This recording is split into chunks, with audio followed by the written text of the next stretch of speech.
You never know who you're going to find here at South Park. We're running into Mark Farron here with Bathroom Graffiti.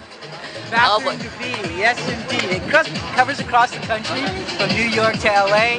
You know, it's men's, women's, and unisex, and everything that you thought you read in a bathroom but haven't. Now, do you notice any trends, West Coast to East Coast? West Coast to East Coast, you know, I wouldn't really say so much as, you know, a cultural West Coast, East Coast dynamic, but I'd say men's and women. You know, there's a huge difference.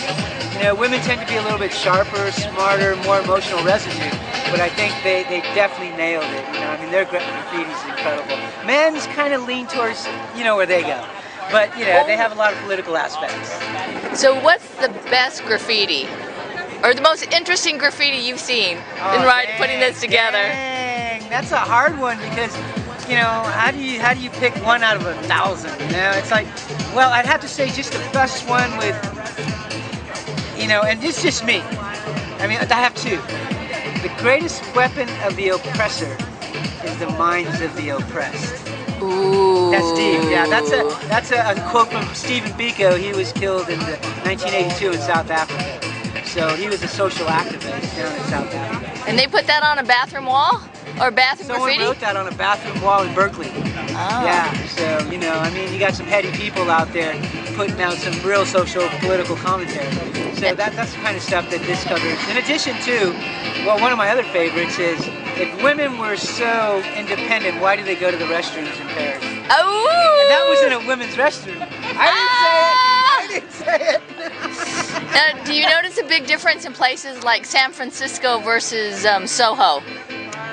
You know, or versus South Dakota? Yeah, I mean, well, okay. I mean, if you want to go there. You know what I mean? Yeah, well, I mean, I think in South Carolina there was one that said, and this is more the religious aspect, because there's another chapter on religious, you know, kind of spiritual graffiti, and it said, you know, basically, you know, paraphrasing, that the blood and the infidels will spill in the streets.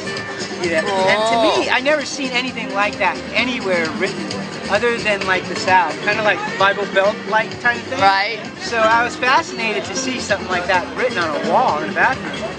You know, where people are have different, you know, cultural, social messages. Because what's important, what's interesting is that it's all anonymous, you know.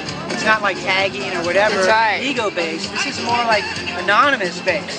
So there's an anonymity to it that, you know, no one really associates with, except the power of the message is what they're writing, you know? Okay. So it's like what they're trying to say with the concept and the message, as opposed to, this is me writing it and I signed it, you know? So it's more, it's a different dynamic for graffiti. Makes you think about it. Yeah, it's a little perspective. Now you've been putting this together over 13 years. On and off over 13 years, I've been shooting, you know, when time and money and the planets line up, you know, you get out and do something, right?